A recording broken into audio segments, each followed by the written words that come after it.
ಇನ್ನು ಪಂಚೆ ಧರಿಸಿ ಬಂದ ರೈತನಿಗೆ ಜಿಟಿ ಮಾಲ್ನ ಸಿಬ್ಬಂದಿಯನ್ನು ಅವಮಾನ ಮಾಡಿದ್ರು. ಇದಕ್ಕೆ ಜಿಟಿ ಮಾಲ್ ಸಿಬ್ಬಂದಿಯ ವಿರುದ್ಧ ಸಚಿವ ಕೃಷ್ಣ ಭೈರೇಗೌಡ ಕಿಡಿಕಾರ್ತಾರೆ. ಮನುಷ್ಯನ ಬಟ್ಟೆ ನೋಡಿ ಅಳತೆ ತೂಕ ಮಾಡೋದು ಸರಿಯಲ್ಲ, ಅದು ತಪ್ಪು. ಇದು ಬ್ರಿಟಿಷ್ ಮೈಂಡ್ಸೆಟ್ ಅಂತ ಸಚಿವ ಕೃಷ್ಣ ಭೈರೇಗೌಡ ಕಿಡಿಕಾರ್ತಾರೆ. ಬೇರೆ ಮಾಲ್ಗಳಲ್ಲೂ ಸಹ ಪಾಶ್ಚಿಮಾತ್ಯ ಸಂಸ್ಕೃತಿ ಇದೆ ಅಂತಲೂ ಕೂಡ ಆಕ್ರೋಶ ವ್ಯಕ್ತಪಡಿಸ್ತಾರೆ ಕಂದಾಯ ಸಚಿವ ಕೃಷ್ಣ ಭೈರೇಗೌಡ. ನಾವು ಮನುಷ್ಯನ ಮುಖ ನೋಡಿ, ಮನುಷ್ಯನ ಬಟ್ಟೆ ನೋಡಿ ಅದನ್ನು ಅಳತೆ ತೂಕ ಮಾಡುವಂಥದ್ದು ಇದು ಒಂಥರ ಬ್ರಿಟಿಷ್ ಮೈಂಡ್ಸೆಟ್. ಇದು ಯಾರು ನಮ್ಮನ್ನು ಆಳ್ವಿಕೆ ಮಾಡಿದ್ರಲ್ಲ ಅಂಥವರ ಮೈಂಡ್ಸೆಟ್ಟು ಇವತ್ತಿಗೂ ಇರ್ತಕ್ಕಂಥದ್ದು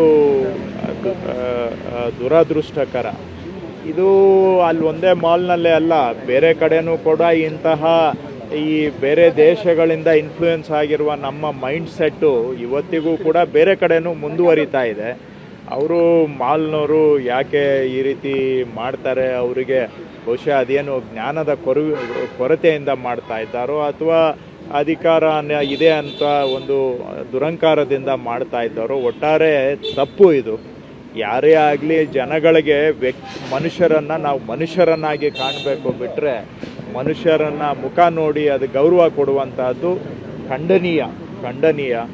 ಎಲ್ಲರೂ ಕೂಡ ನಮ್ಮ ಸಮಾಜದಲ್ಲಿ ನಾವು ಸಮಾನ ಸಮಾಜ ಇರಬೇಕು ಅನ್ನುವಂಥದ್ದು ನಮ್ಮ ಕನಸು, ಸಂವಿಧಾನದ ಆಶಯ. ಅದನ್ನು ಅರ್ಥ ಮಾಡಿಕೊಳ್ಳದೆ ಈ ರೀತಿ ಮುಖ ನೋಡಿ ಗೌರವ ಕೊಡೋದು, ಗೌರವ ಕಳೆಯೋದು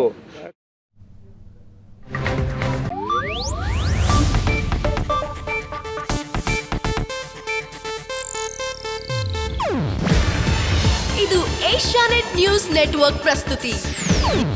ನೀವು ನೋಡ್ತಿದ್ದೀರಾ ಏಷ್ಯಾನೆಟ್ ಸುವರ್ಣ ನ್ಯೂಸ್.